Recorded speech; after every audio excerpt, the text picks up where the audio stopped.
RP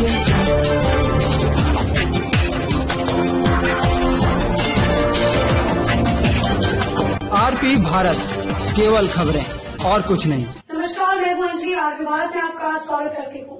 आइए नजर डालते हैं आज की किसी खास खबर पर। वैश्विक महामारी कोरोना में महत्वपूर्ण सेवा देने वाले सहायक पुलिसकर्मी आंदोलन की राह पर चल चुके हैं। सहायक पुलिसकर्मी 4 सितंबर से 7 सितंबर तक काला बिल्ला लगाकर प्रदर्शन करेंगे। उनकी मांग पूरी नहीं होने पर 7 सितंबर से अनिश्चितकालीन हड़ताल पर जाने की धमकी दी है। साथ में मांग नहीं पूरे होने पर राज्यपाल भवन एवं सीएम आवास का घेराव भी करने के लिए रणनीति तैयार कर ली है।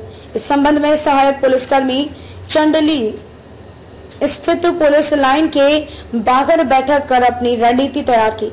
ज्ञात हो कि पूरे राज्य में 2500 संविदा पर आधारित सहायक पुलिसकर्मी की नियुक्ति 2017 में राज्य के 12 जिले पश्चिमी सिंहभूम, चतरा, लातेहार, गुमला, पलामू, गढ़वा, दुमका, खुंटी, सिमडेगा, लोहरदगा, पूर्वी सिंहभूम एवं गिरिडीह में स्थानीय युवक युवतियों की नियुक्ति की गई है। यह नियुक्ति में कहा गया था कि 3 वर्ष पूरे होने के बाद उन्हें पुलिस में सीधे नियुक्ति दी जाएगी, परंतु राज्य सरकार ने सीधे नियुक्ति अब तक नहीं करने से सहायक पुलिसकर्मियों में आक्रोश है।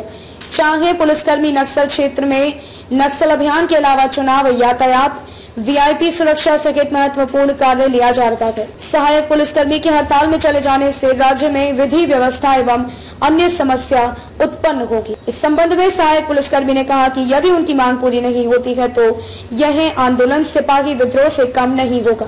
हम लोग करो और मरो की नीति पर आंदोलन करेंगे। गुमला से अजित सोनी की रिपोर्ट। सरकार के द्वारा 2017 में हम लोग को सहायक पुलिस के रूप में बहाल किया गया था। 12 नक्सल प्रभावित क्षेत्र जिला से बहाल किया गया था और हम लोग सभी कोई स्थानीय युवा हैं जो 18 से 28 वर्ष के बीच का युवा है और सरकार 3 वर्ष के काम के पश्चात हम लोग का काम का अच्छा देखते हुए सीधे नियुक्ति की बात कही थी। लेकिन आज हम लोग का काम में कोई ऐसे कमी नहीं किए हैं, चाहे किसी भी ड्यूटी में हो, नक्सली क्षेत्र में जाकर के ड्यूटी करे, रात में ड्यूटी करे, चाहे दिन में 12 घंटा पुलिस मैनुअल के आधार पे हम लोग ड्यूटी करते हैं। लेकिन सरकार हम लोगों का बात को आज हम लोग को अनदेखी कर रही है। किसी प्रकार से अनुबंध कर्मी के रूप में करके हम लोग के साथ, हम लोग का लाइफ के साथ खिलवाड़ की हुई है। तो इसके लिए हम लोग बाध्य होकर के हम लोग को आंदोलन के लिए उतरना पड़ रहा है। ये सरकार को शर्म करनी चाहिए। हम लोगों के लिए यह काफ़ी, हम लोग के लिए भी शर्म की बात हो रही है, क्योंकि हम लोग को जिंदगी बर्बाद हो रहा है तो हम लोग को मजबूरन हो करके हम लोग को आंदोलन के लिए उतरना पड़ रहा है। सरकार से हमारा यही मांग है कि हम लोग 3 साल जो अपना समय दिए उस अनुसार हम लोग का सरकार से मांग है कि हम लोग को अस्थायी नियुक्ति किया जाए और हम लोग को जितना भी सहायक पुलिस है हम लोग 12 जिला से सबको मुख्य धारा में जोड़ने के लिए लाया गया है। लेकिन अभी तो पता चल रहा है कि मुख्य धारा में रहेंगे या नहीं रहेंगे।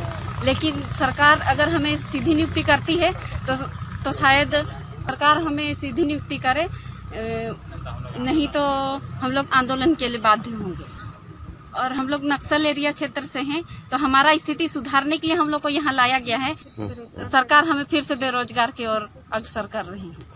क्या नाम? हम लोग जितने भी सहायक पुलिस है सब कम एज के हैं, सब 20-25 यही 27 तक के हैं और सबका अभी मतलब नौकरी करने का या फिर घर चलाने का ये समय था जो बहुमूल्य समय हम लोग इस नौकरी में गंवा चुके हैं। 3 साल हम लोग पूरा समय दिए हैं इस नौकरी को और फिर हम लोग को इस तरह से मतलब हटाने का या फिर मतलब सीधी नियुक्ति नहीं करने का जो प्रस्ताव दिया जा रहा है सरकार की तरफ से हम लोग के विचार में बिल्कुल भी सोचा नहीं जा रहा है।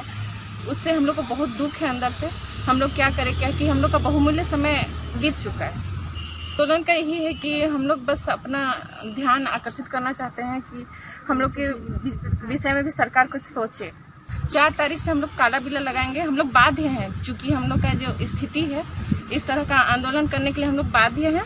4 तारीख से काला बिल्ला 3 दिन का लगाएंगे, फिर धरना देंगे, उसके बाद फिर रांची में राजभवन घेराव और फिर मार्च।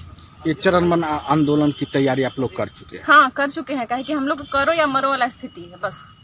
क्या नाम है? कैश्मीर रंजन, सहायक आरक्षी। बताना चाहता हूँ कि हम लोग एसपी साहब को, डीसी साहब को, सारे लोग को लेटर यहाँ दे दिए हैं, लेकिन हम लोग के बारे में कहीं से कोई रिएक्शन नहीं आ रहा है।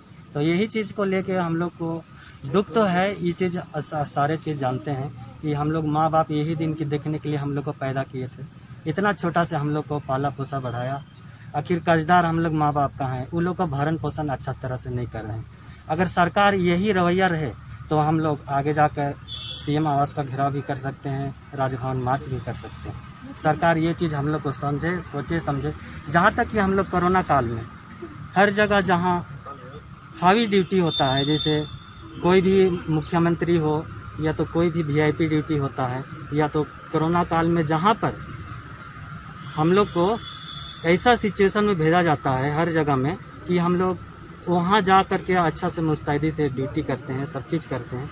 लेकिन सरकार हम लोग को 2017 में ये कहकर बहाली की थी कि 3 साल पूर्ण होने के बाद आप लोग को सीधी नियुक्ति आरक्षी पद पर किए जाए, लेकिन अभी तक सरकार ना कोई इस पर रिएक्शन लिया है, ना कुछ लिया है। यही सोचकर हम लोग बाध्य होकर ये आंदोलन की शुरुआत करने जा रहे हैं।